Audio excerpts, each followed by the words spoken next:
তাহলে সুবিধা।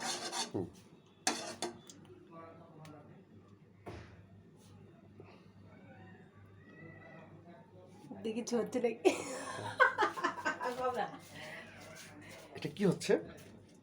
এটা সাবু রান্না হচ্ছে এটা বাচ্চার বেবিদের জন্য। হ্যাঁ, 6 মাস বয়সী বাচ্চার জন্য সলিড খাবার সাবু রান্না করতেছি।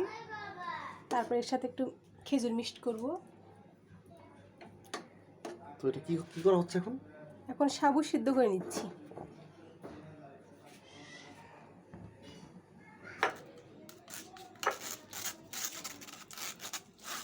পরে দেওয়া হচ্ছে এটা খেজুর আর একটু সাবু, এই দুটোই মিক্সড করতেছি। মিক্সড করার পর এই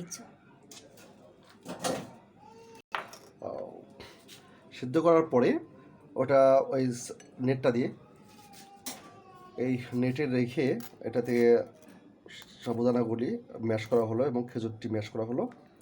ম্যাশ করার পরে এই যে সুন্দর মিশ্রণ তৈরি হয়েছে, মিশ্রণটা সুন্দর মিষ্টি মিষ্টি লাগবে। যে সাবুদানা মিষ্টি নয়, সেক্ষেত্রে